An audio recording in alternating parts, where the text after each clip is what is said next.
Hello guys, welcome back to English literature classes. Today our topic is Thomas Gray as a transitional poet. Okay, so without wasting much time, we should start this video on this topic, Gray as a transitional poet. Okay, the meaning of the transition. Gray is one of the most popular poet. Gray जो है most popular poet है किसमें? English में. He belongs to the age of transition that appeared at the end of the 18th century. वह एक transition poet है that appeared at the end of 18th century, जो कि 18th सेंचुरी के and पर भी दिखाई देते हैं. Which is known for its new classicism, जो कि न्यू क्लासिसिज्म के नाम से जाने जाते हैं. Gray is the most representative poet of the transitional age. Gray जो है वो ट्रांजिशनल एज के प्रतिनिधित्व कवि हैं. The publication of the Thomson season mark a phases of change in English poetry in form of rising romanticism. हम इसमें romanticism का भी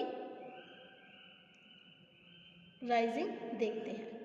okay, it was a change from big cities to small village. It was a change, इसमें क्या देखा गया है? Big city to a small village, मतलब जो बिग सिटी से टू ए स्मॉल विलेज, छोटे छोटे गाँव में परिवर्तित हो जाना, हमने ये चेंज इसमें देखा है. From majestic places and stories of kings and princes to her simple story of farmers and workers. तो इसमें किस किस की स्टोरी देखने के लिए मिलती है? फार्मर्स किसानों की, वर्कर्स जो मजदूर होते हैं उनकी. From artificiality to natural, from learning to inspiration and from reason to feeling. The poets of this age had interest in romanticism, yet they were not free from classicism, with the result that these poets could not be perfectly romantic. In thought and feeling they were romantic, but in treatment and expression they were classical. Therefore they were called transitional. Okay, so these are the all points of Gray as a transitional poet. First point है Gray romanticism. Second, interest in common people, high imagination, strong emotions, notes of satire, poetic diction and elements of classicism and conclusion. Okay, first topic है हमारा Gray romanticism. Gray has a great interest in romanticism. Gray का interest हम romanticism में भी देखते हैं. But on the account of being a great transitional poet, लेकिन एक ट्रांजिशनल पोइट होने के बाद भी he shows only limited romantic qualities. लेकिन वो क्या दिखाते हैं? कुछ लिमिटेड रोमांटिक क्वालिटीज़ को दिखाते हैं.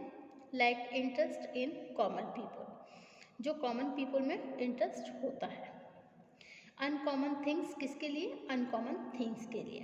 High imagination, strong emotion and satire, ये सब चीज़ें ये सब इन्होंने अपने रोमांटिसिज्म में यूज़ किया है. हाई इमेजिनेशन उच्च कल्पना, स्ट्रॉन्ग इमोशन मजबूत इमोशंस हैं, और सैटायर व्यंग भी इन्होंने यूज़ किया है. ओके, अब his interest in common people. Okay,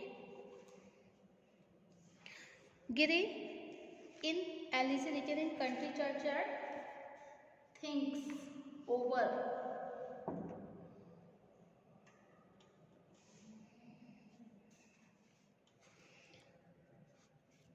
the universal misfortune of poor villager who fail in making progress in want of proper opportunity and wealth. Gray की एलिसी रिचर एंड कंट्री चर्चयार्ड में इसमें universal misfortune दिखाया, एक सार्वभौमिक अभाग्य दिखाया है. Poor people जो गरीब गांव वाले हैं, जो कि अपनी लाइफ में प्रॉपर अपॉर्चुनिटी, मतलब एक सही अवसर ना मिलने के कारण वो अपने जीवन में सफलता प्राप्त नहीं कर पाए, कोई भी उन्नति नहीं कर पाए. ठीक है, क्योंकि प्रॉपर अपॉर्चुनिटी एंड वेल्थ, धन उनके पास पर्याप्त मात्रा में नहीं था। The poet takes interest in rural life, ये जो कवि है वो इंटरेस्ट लेता है रूरल लाइफ में, ग्रामीण जीवन में। He introduces a dramatic pastoral setting. It is evening and the farmers are coming homeward. The church bells rings to bell and the day is parting, giving way to darkness. It is evening, शाम का समय है। Farmers coming homeward, अपने घर वापस आ रहे हैं। Church bells ring to tell the day, church की घंटियाँ बज रही हैं। Parting, giving to way of darkness, अब पूरे में अंधकार छा गया है। Hearing bells, farmer began to come home with their animals. ये घंटियाँ सुनकर किसान अपने घर वापस आ रहे हैं अपने जानवरों को लेकर। ऑल टायर्ड, सभी थक चुके हैं। द पोएट इज सिटिंग, कभी बैठा हुआ है। अलोन इन ए कंट्री, नगर के चर्चयार्ड में। Thinking over the misfortune of poor villager, और जो पुअर विलेजर गरीब गांव वाले जो हैं उनके भाग्य के बारे में सोचकर दुखी हो रहा है। Okay, the curfew tolls the knell of parting day. The lowing herd went slowly over the lane. The ploughman homewards plods his weary way and leaves the word to darkness and to me. कि church की घंटियाँ बज रही हैं जो ये बता रही हैं कि दिन समाप्ति पर होने पर है, मतलब दिन समाप्त होने जा रहा है। लोइंग हार्ट, रंभाते हुए पशुओं का जो झुंड है वो चरागाह से वापस लौट रहा है। प्लोमैन होमवर्ड, किसान अपने थका कर पूरा दिन जो उन्होंने काम किया अपने खेतों में, अब उस काम को समाप्त करके अपने घर वापस लौट रहे हैं। And leaves the world to darkness and to me, अब पूरे संसार में अंधेरा छा गया है, सिवाय मैं ही अकेला बैठा हूँ। The poet thinks over misfortune of those poor people who are no more, they are buried in their graveyard, वो अपनी कब्रों में दफन पड़े हैं। They are sleeping so soundly in their graves that no alarm may rouse them from their deadly sleep. They are sleeping, वो सो रहे हैं, ठीक है, so soundly in their grave. अब किसी भी प्रकार का अलार्म हो या फिर कोई तेज आवाज़ भी हो, अब उन्हें उनकी कब्रों से नहीं उठा सकता क्योंकि वो हमेशा के लिए सो गए हैं। नेक्स्ट है interest in high imagination. Grey high imagination is boundless. In elegy he imagines that after his death he to shell be buried at some neglected places and few lines shall be engraved as epitaph on the stone. He shall be remembered as a youth to fortune and fame unknown but blessed by fair science and melancholy. Okay.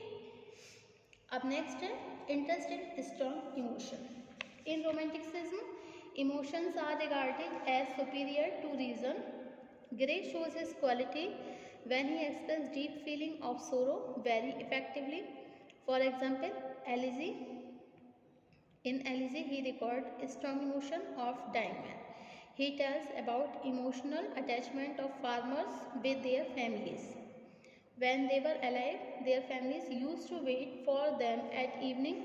The housewife used to finish their domestic labors and their children used to wait for them outside their houses. But after that, there has no appeared a lot of change. There is none to wait for them. Okay? रोमांटिक्सिज्म में क्या बताया है? Grey ने quality दिखाई गई हैं कि इसमें जो डेड एंसेस्टर है, मृत पूर्वज जो चले गए हैं, तो उनके लिए दुख व्यक्त किया गया है। एग्जाम्पल के लिए एलिजी में ही देखिए कि वो लोग मर गए हैं, अब उनके लिए कोई भी उनकी जो किसानों की जो फैमिलीज़ हैं अब वो काम में बिजी नहीं होंगे उनके लिए। वैन दे वर अलाइव, जब वो जिंदा थे उनकी फैमिली उनका इंतज़ार करती थी, शाम को उनकी वाइफें खाना बनाती थी और घरेलू काम में बिज़ी हो जाती थी, उनके बच्चे दौड़कर उनका इंतज़ार करते थे। लेकिन अब वो चले गए हैं, इस दुनिया से हमेशा के लिए चले गए हैं, अब उनका ना ही कोई इंतज़ार करेगा और ना ही कोई उनके लिए उनकी फैमिली बिजी होंगी। ओके, नेक्स्ट है interest in uncommon. Romanticism is exposed in taking a deep interest in what is uncommon or strange. Gray's interest in description of the graveyard is exposed in Elegy. Graveyard is filled with darkness. Utter silence dominates the atmosphere. Only a battles disturb him by making silent flight or from distant fold of animal. Some sound is heard. Okay. अब next है note of satire. अच्छा, interest in the uncommon, इसमें क्या बताया है कि romanticism ने एक डीप इंटरेस्ट के बारे में बताया कि व्हाट इज कॉमन, अनकॉमन और स्ट्रेंज, कि भाई अनकॉमन क्या है, स्ट्रेंज क्या है. ग्रे का इंटरेस्ट इन डेस्क्रिप्शन उन्होंने क्या वर्णन किया है कि ग्रेवयार्ड इज एक्सपोज, जो ग्रेवयार्ड है, कब्रें हैं, इज एक्सपोज, खुली हैं एलिजी में. ग्रेवयार्ड फिल्ड विद डार्कनेस, अंधेरा पूरा, मतलब सब में अंधेरा छा गया है. कब्रें भी अंधेरे में छुप गई हैं. अटर साइलेंस, ऐसी साइलेंस है जिसको व्यक्त भी नहीं किया जा सकता. ओनली बैटल्स, केवल वहाँ पे कुछ बैटल्स हैं, कुछ मधुमक्खियाँ हैं जो कि वहाँ की शांति को तोड़ रही हैं. डिस्टेंस फोल्ड ऑफ एनिमल, दूर कहीं से पशुओं की आवाज़ भी आ रही है. जो पशु रंभाते हैं दूर किसी बाड़े में, वहाँ से उनके रंभाने की आवाज़ भी आ रही है. The other disturbing sound is produce, दूसरा साउंड जो है वो आउल का है जो कंप्लेन कर रहा है against moon for spreading light, जो कि उसके छिपे हुए स्थान पर लाइट फैला रहा है, चंद्रमा, तो उससे वो कंप्लेन कर रहा है. ओके, अब notes of satire. The poet passes satire on earthly people in elegy. Life makes people proud of vain earthly gains. Gray asked people to realize the basic truth of life and give up pride. Okay, अब next है elements of classicism. Gray is a transitional poet. He has a faith in classicism also. Gray shows classical quality like use of poetic diction, sensuousness, arts, myths making, imagery and symbolism. अब next है use of poetic diction. Gray has no faith in simple language. He uses dignified language in his poem. Okay, and next है interest in myths making and symbolism. Gray takes great interest in myths making. In the progress of poesy, he makes a myth of Milton's blindness. Next है faith in classical tradition. Gray has faith in classical tradition. He opened the progress poesy with invocation. He uses a complex pattern of pentaric chords. Now the next conclusion. In this way, Gray is a great transitional poet. Gray's elegy marks his transitional from classicism to romanticism. Okay, thank you for watching my YouTube channel. Thank you so much, guys.